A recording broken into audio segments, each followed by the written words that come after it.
Hello and welcome to the program. Within the past hour, several Ethiopian anti-government groups in Washington, D.C. have signed an agreement to form an alliance against Prime Minister Abiy Ahmed. It comes as Ethiopia's army calls on former soldiers to join its fight against rebels from the Tigray region. The coalition calls itself the United Front of Ethiopian Federalists and Confederalists Forces. They say if the government doesn't negotiate with them, they will attempt to dismantle it by force. As a response to the myriad of crises facing the various nations of the country and to reverse the harmful effects of Abiy Ahmed's autocratic rule to our peoples and beyond, we have recognized the urgent need to collaborate and join our forces towards a safe transition in the country. Hence, have established the United Front of Ethiopian Federalist and Confederalist Forces. Shortly, we'll be live in Addis Ababa, where Samuel Getachew is standing by for us. But first, let's get the latest from Alan Fisher, who's in Washington for us. Hello there, Alan. What are we hearing about these forces joining together?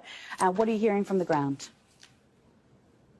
Well, 9 groups coming together, both political and armed opposition. Some of them have actually been fighting each other, but they have united against what they see as the common enemy, which is the current government in Addis Ababa. Speaking to one African expert just in the last couple of hours, he expressed concern because he said, looking down the list, he didn't recognise some of the names on the list. He didn't know some of these groups. He wasn't aware of how much support they had, either on the ground or they could provide materially, and what sorts of resources they had access to.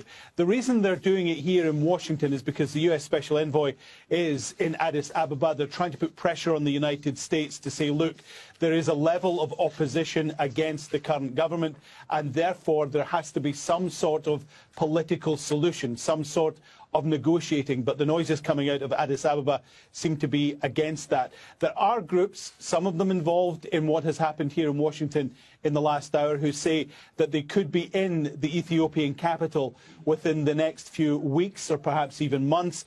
There are 1 or 2 groups who say they're on the edge of the capital. That has been dismissed by the police in Addis Ababa as nothing more as propaganda and lies. But this seems to be a significant moment when groups who are even in opposition with one another can get together, pull together and present this united front against the Ethiopian government in the hope that the world will start putting pressure on Addis Ababa to come to some sort of political solution. Alan, thank you for the update from Washington, D.C.